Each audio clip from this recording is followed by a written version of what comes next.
Living in the woods all by oneself is usually a little unsettling. When you're by yourself in a wooded region, you can start to worry that something bad is going to happen. The forest might as well be a doorway to the unknown the moment your bare feet touch the soft earth at the forest's edge.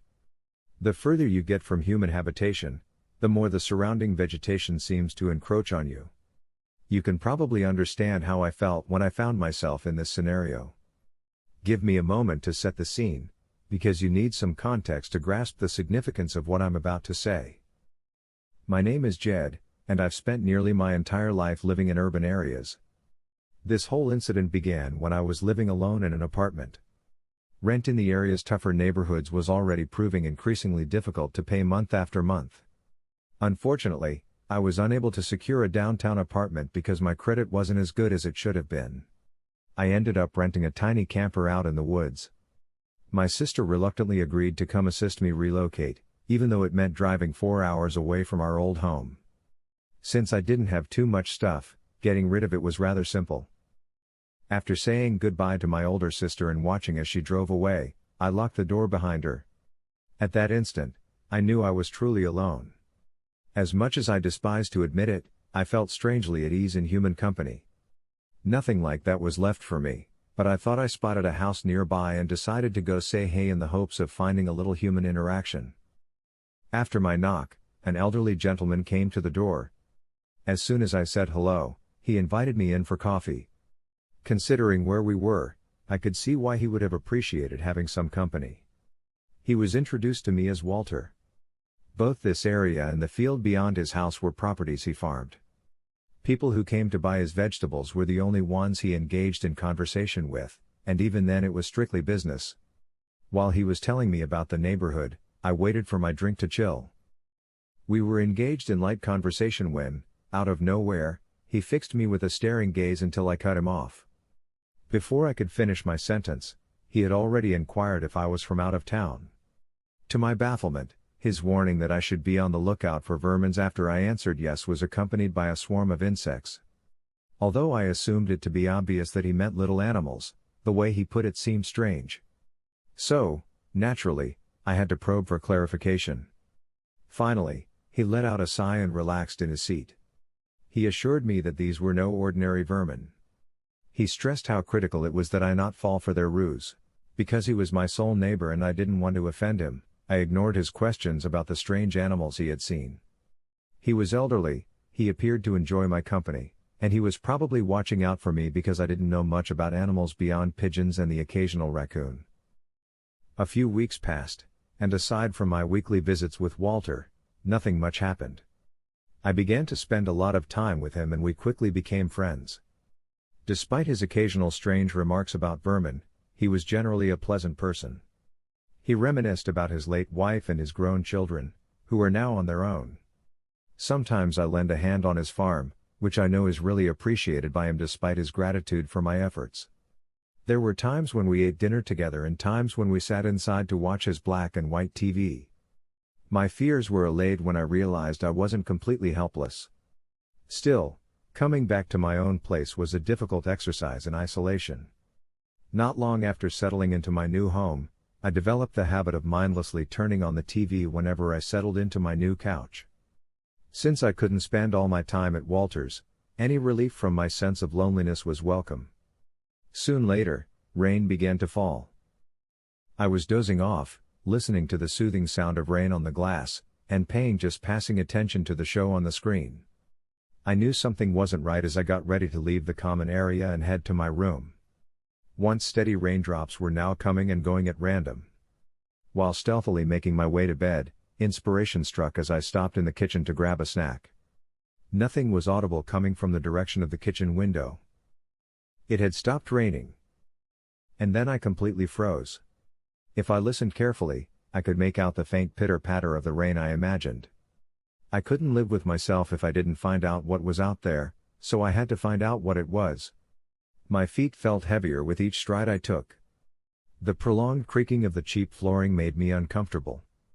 The television's blue glow lighted a small section of the room, providing enough light that I could make out objects a few feet from the window. A light switched on unexpectedly, briefly blinding me, and I jumped. This is the motion detector. Fingers pressing up against the glass startled me, and I jerked back to see more closely at the person or thing behind them. To this day, I'm not sure I can adequately describe the face I saw. I have no faith in my memories. Initially, I assumed it was a human, but upon further inspection, I realized that this was impossible. No. Its smile was the only thing I noticed. There was no expression on his face, just an unusually wide grin. The first thing that caught my eye were its fangs. Its tusk-like fangs, oozing with a mystery fluid, protruded horribly from its miserable mouth. I believe it was a female voice. But I wasn't going to stay and examine her any longer to make sure. I staggered as fast as my tired legs would take me to my bedroom. As I closed the door, my heart nearly sprang out of my chest. I have been extremely cautious ever since, and have locked all of my windows, doors, and even the shed. Even though I only had a rope for a lock on my garden shed, nobody tried to break in and steal any tools. Since it wasn't a threat to anyone's safety, I didn't worry about it too much. The sun poured in through the blinds as soon as I opened my eyes, casting long shadows across my body. I sat bolt upright in bed and stared at the TV screen, which showed nothing but static. On my way to the kitchen for coffee, or 6, after the night I'd had, I went to turn it off. I tried to recall every little piece of information I could. There was mud and who knows what else caked on her garments, and they were ripped and filthy. Her untidy locks protruded in every direction. Her crimson hair was almost as noticeable as those awful teeth. The worst part was that every time I thought of her, a single word kept running through my head. Fake. In appearance, she was not human. It was impossible to pull off the way her body and face were distorted. She was just a shabby imitation of a real person. I felt responsible to forewarn Walter. Before getting into my car, I looked out the window at the backyard. All of the doors to the shed were wide open. Walter needed to know, and I didn't have time to look into it. When I pulled into his driveway, I knocked considerably harder than normal and virtually leapt out of the car. His pickup was in the garage, so he had to respond. When no one knocked, I opened the door grudgingly. My previous actions were rendered meaningless by what I saw. Walter. He lay motionless on the carpet, eyes filled with despair. Everything moved so rapidly. Half of his limbs were gone, and he had a gash that started in the middle of his chest and went all the way down to his hips. As I sobbed over his body, my eyes welled up with tears. Whoever did this didn't have a strategy. All the wounds were inconsistent and it was a total disaster. I could only look about at the evidence of a struggle, bottles shattered and furniture overturned. As far as I'm concerned, Walter isn't a fighter. In my mind, I kept seeing him relaxing in a rocking chair while enjoying a smoke. I made a leisurely turn to gaze toward the entrance, and there she was, holding onto the doorframe and grinning her perpetual grin. Her lips and cheeks were smeared with crimson, and some of the blood dripped down her body. I turned around to see her with my garden shears in her hand. For what felt like an age, she just stared at me. She appeared to be trying to show emotion by smiling, but her eyes revealed she was terrified. As I made my way to the back exit, I grabbed a notebook and pen from a counter, thinking that I would need them. As I stepped outside of the trailer, one word played like a broken record in my head: trailer. These things are all for show. Fake.